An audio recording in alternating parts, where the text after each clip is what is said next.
Alexander the Great was born to conquer. He crushed empires and rewrote history. In just 13 years, he created one of the largest empires ever known. Everyone recognized him as a king, an emperor, even a god, bowing before him. The first great conqueror, Alexander the Great, progressed step by step on the path to victory. On a cool autumn morning in 331 BC, a small but brave group of warriors prepared for battle. Their enemy had an army 5 times larger, the greatest power in the world, the Persian Empire. Their leader, Alexander, king of Macedon, was only 26 years old. In the last 4 years, at the head of his troops, he had conquered half of the known world, from Greece to Egypt. But today, his men were restless, longing for home. They didn't know what awaited them. But Alexander was sure they would win. "You Macedonians are protected by grace," he shouted. Alexander was a born conqueror. As the son of a warrior king, he was the heir to a powerful throne. His father, Philip of Macedon, was the first king to unite Greece after a century of fierce wars between Greek city-states. Philip had to be ruthless enough to avenge the insult committed against the Greeks. From his headquarters in Macedon, Philip shared the same dream as all Greeks. Across the Aegean Sea, in what is now modern Turkey, their ancient enemies, the Persian Empire, had captured many important cities, including the birthplaces of Aesop, Pythagoras, and Homer. Philip was determined to punish and expel the Persians who had invaded Greek lands 150 years earlier. Such an ambitious father had to raise his son to be very powerful. But Philip realized that a king must be as intelligent as he is powerful. For this reason, he brought the famous philosopher Aristotle from Athens to teach Alexander how to observe, reason, and make accurate predictions. Thanks to Aristotle's lessons, Alexander became the first great strategist in military history. But it was an epic poem that truly ignited the young man's imagination. Homer's mythological work, the Iliad, detailing the Trojan Wars, carried a profound message. Here, the Greek hero Achilles won a bloody victory against Hector in the city of Troy. However, Achilles was not a barbarian. After the battle, he did not separate from his enemy's body, carrying it everywhere alongside his father, King Priam. Alexander's fascination with the mythological hero pleased his mother, Queen Olympias. She believed Zeus had seduced her. In Greek mythology, it was not uncommon for gods to interact with humans. According to some rumors, Alexander was born of such a union. Whether he was a demigod or fully mortal, Alexander still had to prove himself. Despite his small stature, he was a talented athlete and a formidable opponent. With a mix of arrogance and pride, he declared that he would only compete with kings. He made friends who would remain close to him for life. His favorite companion was Hephaestion, and in an age where homosexuality was tolerated, Hephaestion would be Alexander's life partner and lover. There was another bond that began in childhood and remained unbreakable. Alexander first saw his horse Bucephalus when he was 12 years old. Agile and lightning fast, this horse was considered untamable. Alexander noticed something that escaped others. Bucephalus was afraid of his own shadow. To gain the horse's trust, Alexander turned its head towards the sun, and the shadow disappeared. From that moment on, a lifelong bond was formed between them, and Bucephalus became one of the most famous horses in history. Philip realized that Macedon would be too small for such a prince. By the time Alexander was 20, he had undertaken many campaigns with his father to solidify Macedon's power over the rest of Greece. During these campaigns, he learned to command soldiers and earned their respect. With a promising young general beside him and the support of a united kingdom behind him, Philip was now awaiting his daughter's wedding. This marriage would bring peace with a neighboring kingdom. However, unexpected problems arose. As Philip was going to the wedding ceremony, he encountered an old bodyguard. His bodyguard stabbed the king in the chest. A group of soldiers immediately surrounded the young prince, forming a cordon of security around him. Others pursued the assassin and killed him. So, who was behind this murder? Philip had recently remarried. Most suspected the ostracized Olympias of seeking revenge. However, the king would be buried with great honor. In the ensuing period of chaos, Alexander immediately moved to seize the throne. In accordance with the traditions of the time, he eliminated his enemies at court and all potential heirs, including his infant half-brother. This prevented any speculation about who Philip's true heir was. But the new king would still have to fight to secure his crown. Much blood would flow before this happened. Philip had forged Alexander's character with fire, but the young king could not be said to be merely a copy of his father. Philip, a cunning and rough man, had ruled Greece with an iron fist. But his son, raised as a Greek, had finer tastes. When he ascended the throne in 336 BC, he was only 21, and many wondered if Alexander would be a good warrior. As false rumors of Alexander's death began to spread in Greece, rebellions broke out against the new king of Macedon. As a warning to other Greeks, Alexander entered Thebes, the center of the rebellion in the south.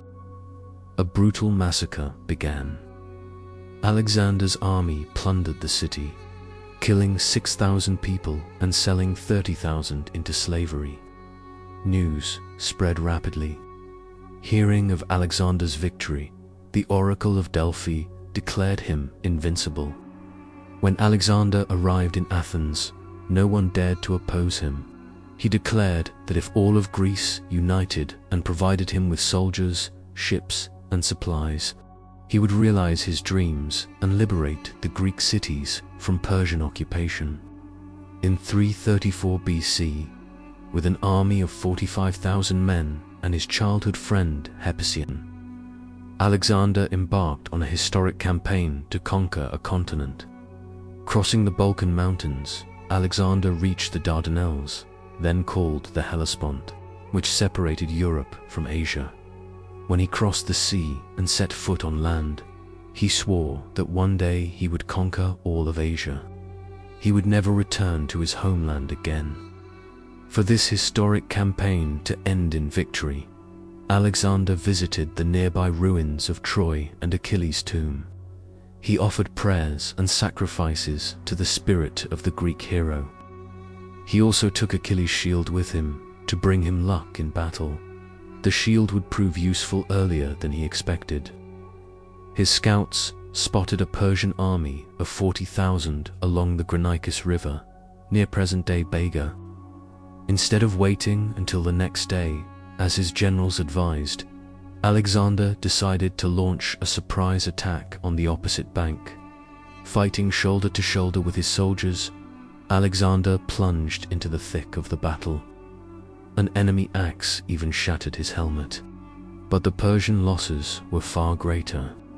Caught off guard by the surprise attack, demoralized, and having lost a third of their soldiers, the Persian army began to flee.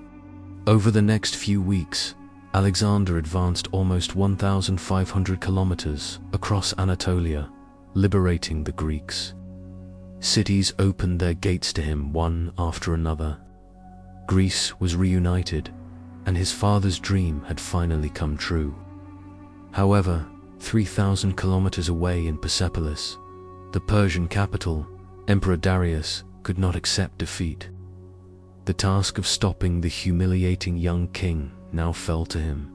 Eager to destroy Alexander, Darius gathered an army of 100,000 men.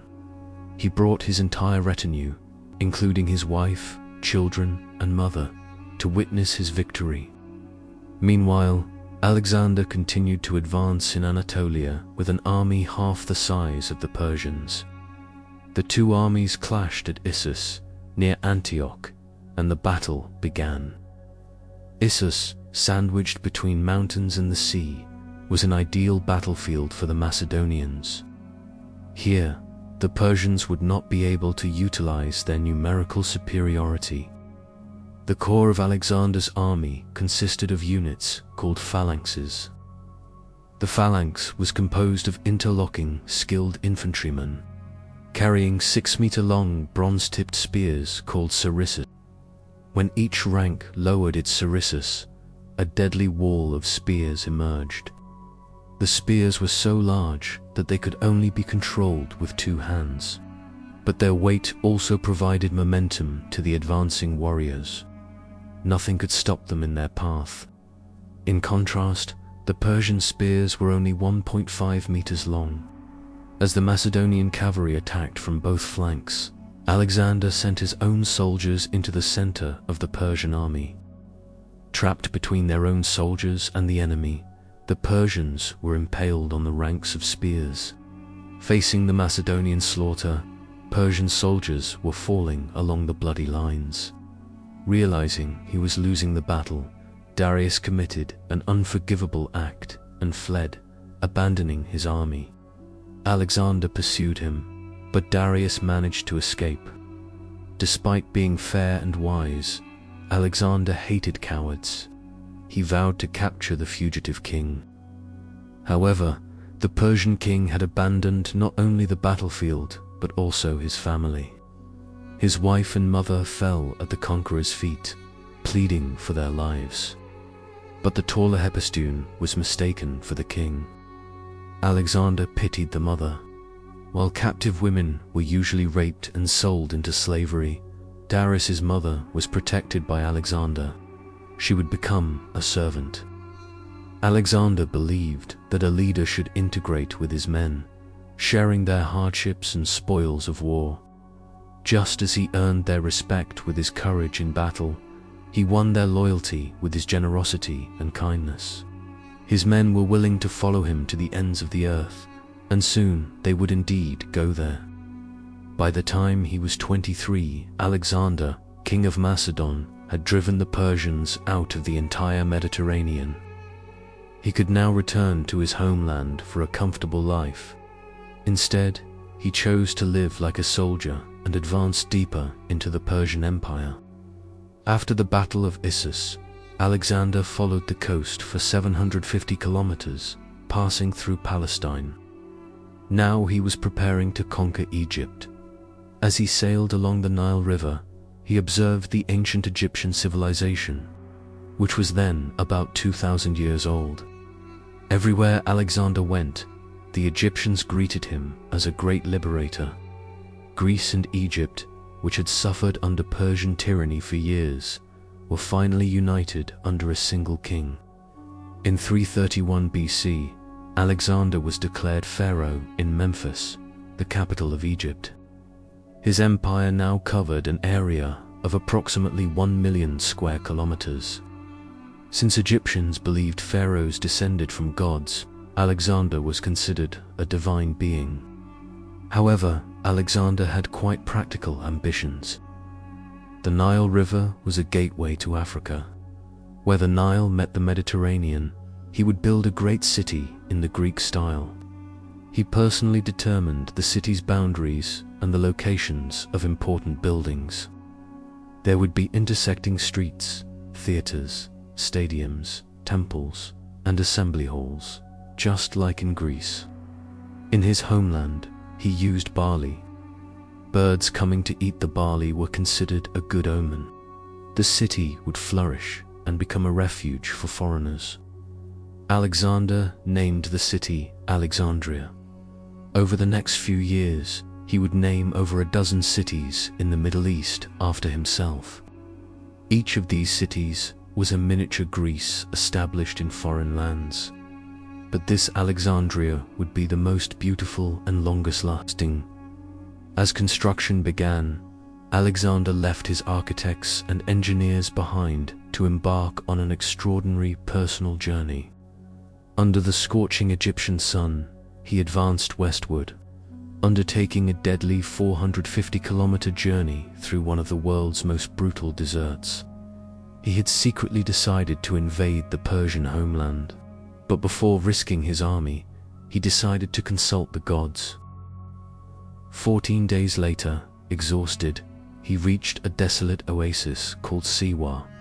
According to legend, at the temple of Ammon, Alexander received a divine message that he would reveal to no one. The priests now recognized him as the son of Zeus, king of the gods. Alexander was now eager to begin his campaign. Who could stop someone so favored by the gods? In Persian territory, King Darius, who had abandoned his family and friends, hoped to find a political solution. In exchange for his family, he offered to sign a peace treaty, surrender all lands west of the Euphrates River, give gold, and marry his daughter to Alexander. This was an extremely generous offer. Thus, the Greeks could return home as heroes of an empire stretching from the Balkans to Libya and east of the Euphrates River. Parmenion, one of Alexander's most experienced generals, was very pleased with this offer. He stated that if he were in Alexander's place, he would accept the agreement and avoid further risks and wars. Some began to question if their emperor was going too far. They believed they were risking everything they had gained for the Persian Empire. When the two armies met, approximately 400,000 soldiers would fight. But the outcome would be determined by the courage of only one side. A year had passed since Alexander's victory at Issus.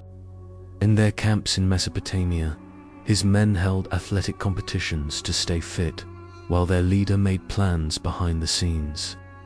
After Alexander rejected Darius's offer, the two enemies confronted each other.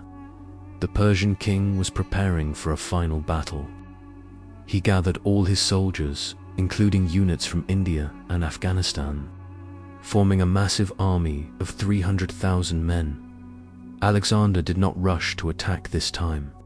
He waited for his men to prepare and for the Persians to make the first move. When Darius moved, Alexander set out. The two armies met at a place called Gaugamela. Darius, not forgetting the lesson he learned at Issus, was determined not to lose his numerical superiority due to geographical conditions. He chose a wide open plain near the Tigris River to use his newest weapon.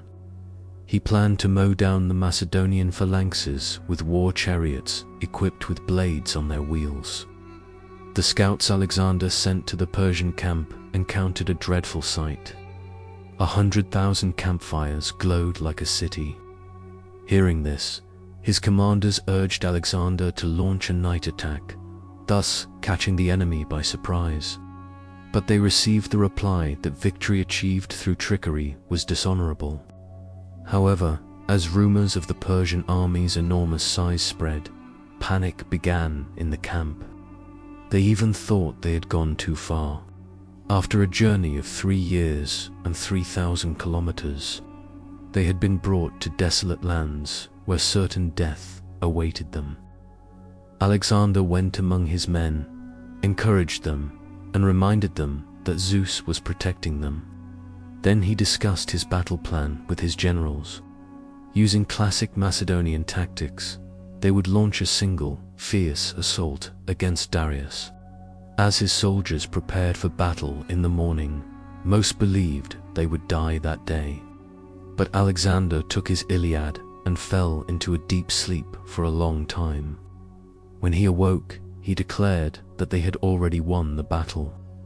On September 20th, 331 BC, Alexander's army of approximately 50,000 men marched with full force upon the Persian emperor. As the armies approached each other, Alexander deployed his units diagonally across the battlefield. After years of waiting, the two enemies finally took their positions for the final showdown.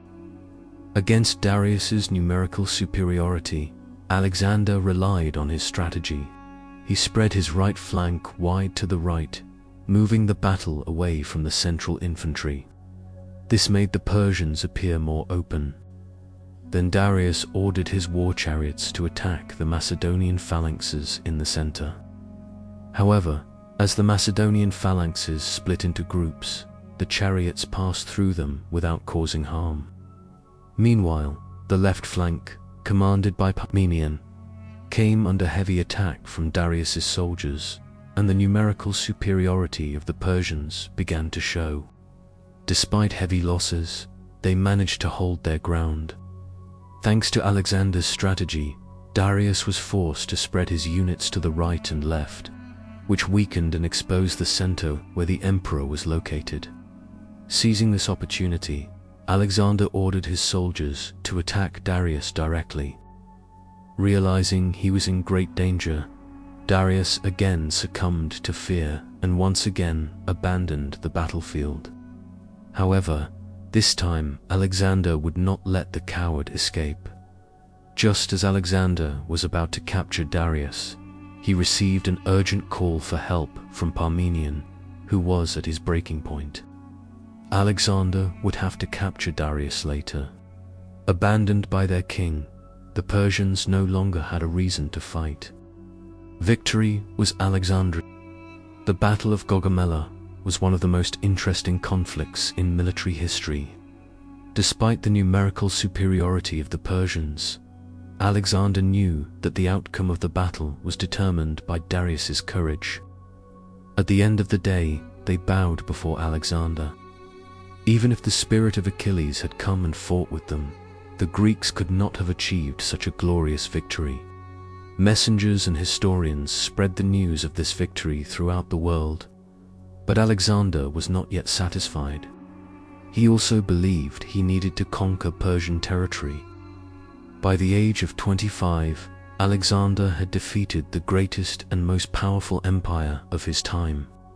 He had ended a century of tyranny and had been declared Emperor of Macedon, Greece, Palestine, Egypt, and Asia. In the weeks following the Battle of Gaugamela, Alexander entered Babylon and then the fortified city of Persepolis, deep in Persia. He had finally set foot in the heart of an empire that had dominated the Mediterranean for over a century. However, this civilization, which the Greeks called barbaric, was actually far more advanced than their own. The palaces, statues, and gold ornaments were dazzling. The Persians greeted their new king with fear and respect. Cities, one after another, offered him all their treasures. Each treasure contained more gold than all of Greece combined. From Persepolis alone, Alexander seized 120,000 gold coins, approximately $60 billion in today's money. He distributed most of this to his generals and the soldiers who had been with him since Despite this, Alexander was arguably the wealthiest man in the world, perhaps in history. In the Persian court, his new subjects bowed before him with respect and courtesy. With a wise decision, Alexander entrusted the administration of his now enormous empire to the Persian satraps. He donned dazzling Persian attire and allowed those approaching him to greet him in the Persian manner. However, his men were uncomfortable with these strange new traditions and began to worry. His soldiers, who had been fighting for 4 years, were eager to return home. They would be welcomed as heroes in Greece with their magnificent treasures. But Alexander's work was not yet finished. The Persian Empire, which now belonged to him, stretched as far east as west. Alexander also wanted his rightful share of these lands. One evening, during their travels, Alexander took final revenge on the Persians, who had burned and plundered Athens 150 years earlier. His men set fire to the magnificent palaces and buildings of Persepolis, turning one of the architectural wonders of the ancient world into ruins. Continuing his journey eastward, Alexander learned that Darius had been captured and imprisoned by Persian collaborators. Using intelligence from his spies, he tracked Darius 900 kilometers south of the Caspian Sea.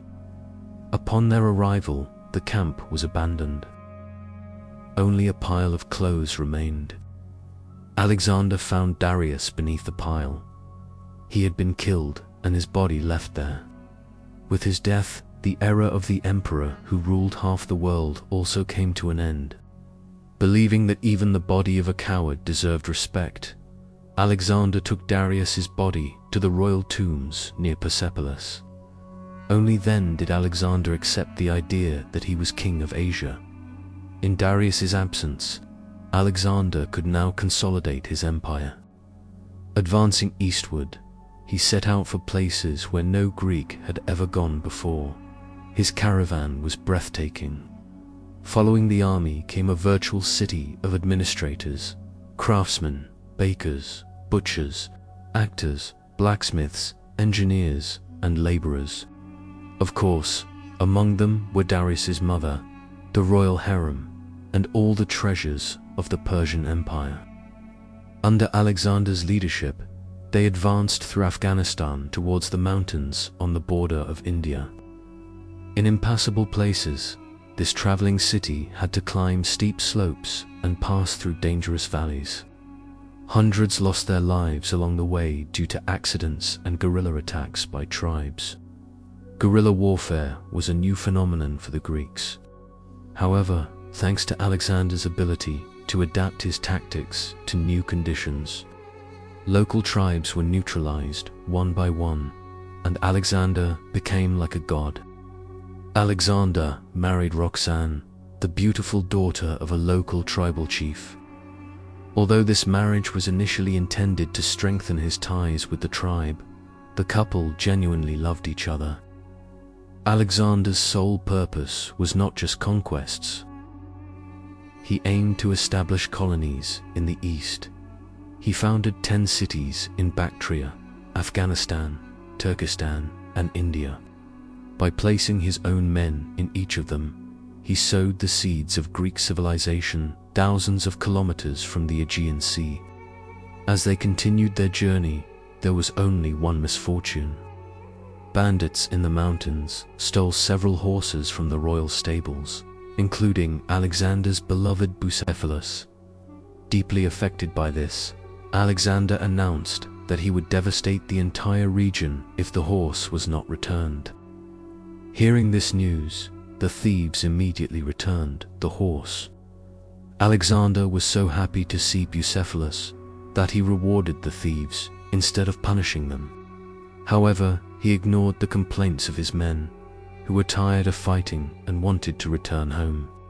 Complaints grew as they crossed the Swat Valley and advanced towards India in the winter of 327 BC. Still, they continued their journey. When they left Macedon, they had no intention of going this far. They had admired the dazzling wealth of the Indian kings and watched Hindu rituals with astonishment. Now his army, consisting of approximately 100,000 soldiers, was at the Ganges River. However, the royal army, with vast combat experience, had 200 war elephants. His goal was to reach the legendary ocean somewhere in the east. Without a map, the Macedonians were unaware of the vast landmass that lay before them. Beyond that, they would face a formidable ordeal. The relentless monsoon rains were the final straw. His men no longer wanted to continue. After 9 days, Alexander had bowed to no one but his own soldiers. On the way back, the army split into 2 columns, descending the Indus River. The first column would sail through the Indian Ocean towards the Persian Gulf. The other would undertake a perilous journey across the desert. However, the monsoon season prevented Alexander's fleet from bringing supplies. 3/4 of his soldiers starved to death under the scorching Arabian sun. Despite their suffering, he shared their meager food equally with them. After 6 months of struggle, Alexander miraculously emerged from the desert despite the hardships. In 324 BC, 3 years after setting out, he sent the surviving members of his army back to Persian territory. When Alexander's achievements reached Greece, some called him an adventurer, others a god. But soon the legend grew even bigger. He had amassed unparalleled wealth and fame. His courage was daring and superhuman. From Athens to India, he had become a legendary hero everywhere. However, at the height of his power, he suffered a great loss. During the athletic tournaments held to celebrate Alexander's return, Hypation fell ill and developed a fever. As the games continued, his condition worsened. As Alexander watched the young men compete in the stadium, perhaps reminiscing about the childhood days he shared with his friend, he received news of Hypatia's death. He was in agony at his beloved's deathbed. For 4 days and 4 nights, he stayed by his friend's body. For 6 months, he mourned for him. Where had Achilles' spirit gone? His friend's death ignited in him the desire to organize his greatest campaign yet. For months, Alexander worked to strengthen his empire and reorganize his army. He planned to expand his empire by attacking Arabia, North Africa, Sicily, and Italy. However, he could not realize his plan. Fate, which struck Achilles in the heel, also caught up with Alexander the Great. This man, who had survived countless battles and severe injuries, succumbed to a common disease like malaria. Writhing in fever, Alexander met with his generals to discuss the invasion of Arabia. But realizing he was about to die, his men couldn't help but cry at the end of the meeting. As his generals passed by him, Alexander asked to whom he would leave his empire. Alexander's enigmatic reply was to the strongest. But who among them could be as genius, as brave, and as charismatic as him? Darius's mother, realizing that the emperor was about to die, turned her face to the wall and condemned herself to death by starvation. Alexander passed away on June 10, 323 BC, in 13 years of warfare. He had conquered an area of 3 million square kilometers. However, without his willpower and charisma, the empire slowly fragmented due to the rivalries of competing generals and the power struggles of small kingdoms. His body was taken to the city named after him in Egypt, just like Achilles' tomb, which he had visited years ago. Alexander's tomb would become a temple. Caesar and Napoleon, who set out to conquer the world, would pay their respects at the tomb of this young and talented general, who set an example for all future conquerors. This conqueror, who had traveled 3,000 kilometers from the Aegean Sea to Afghanistan, had never lost a battle. He had laid the foundations of a new culture filled with new ideas and left behind the roots of a new civilization. He was a city planner, a warrior, an emperor, and a god. Even 2,300 years later, his name still resonates like thunder. Alexander the Great.